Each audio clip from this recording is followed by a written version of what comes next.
I get it. You've probably spent a few minutes scrolling through endless listings, trying to decide if a home gym system is worth the space it will take up and the money you'll part with. The fear of buying something that ends up as a decorative piece instead of a functional workout partner is real, especially when you're juggling a busy schedule and a limited living area. You want a setup that actually helps you stay consistent, not a gadget that gathers dust. Link is in the description if you want to check the product details on Amazon. When I started digging into the AEKE Smart Home Gym System, the first thing that stood out was the promise of an AI-powered coaching experience. It's not just a set of bands and a mat. The system claims to act like a virtual trainer, adjusting resistance on the fly and offering feedback on form. That sounded good on paper, but the real question is whether the AI does anything more than remind you to keep your back straight. In practice, the system uses a built-in sensor hub that communicates with a companion app. Every rep you log gets a little data point, and the app nudges you toward a progressive plan based on the numbers it's collecting.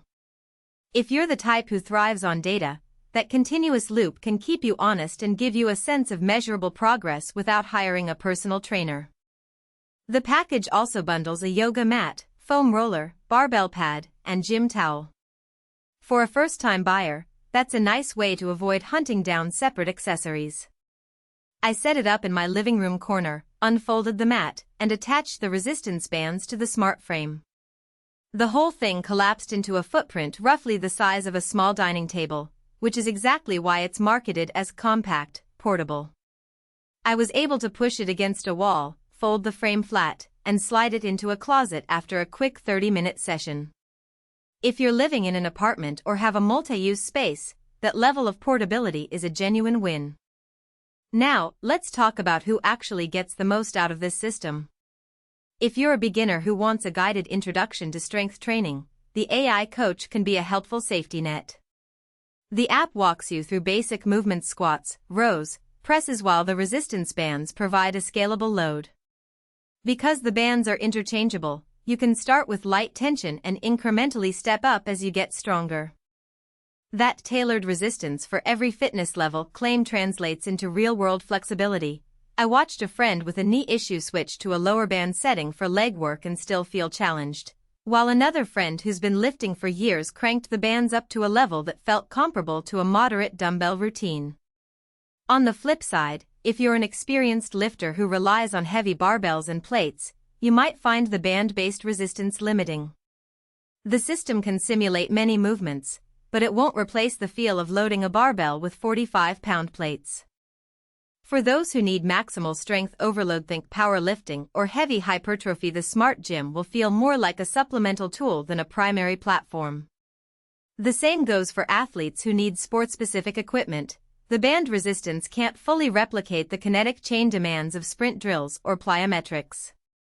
One practical strength that becomes evident after a week of use is the integration of the AI coach with your personal schedule. The app syncs with calendar reminders, nudging you to move if it detects a gap of more than 2 days. I found that this push notification helped me stick to a 3-day-a-week routine, something I'd been missing during a recent work-from-home sprint. The continuous fitness growth promise isn't just marketing fluff, it's a habit builder for people who need that extra nudge. However, there are hidden trade-offs worth mentioning. The sensor hub relies on a stable Bluetooth connection to your phone, and if you have a spotty Wi-Fi or a phone that's constantly on low power mode, the data sync can lag. I experienced a few moments where the app didn't register a set until after I'd already finished, which can be a little jarring if you're trying to follow a precise rep count. The workaround is to keep the phone nearby and ensure the app has background permission, but that does add a small layer of tech maintenance you might not expect from a set-and-forget piece of equipment. Another point of friction is the learning curve of the app interface. The AI suggestions are useful, but they come with a series of menus to set your goals, input your current fitness level, and choose workout styles. For someone who isn't comfortable navigating a new app every day, the initial setup can feel a bit overwhelming. The good news is that once you get past the onboarding, the app remembers your preferences, and you can start a quick session with a single tap. From a value for money perspective, the bundled accessories add genuine utility. The yoga mat is thick enough for floor work, the foam roller is decent for post-workout muscle release, and the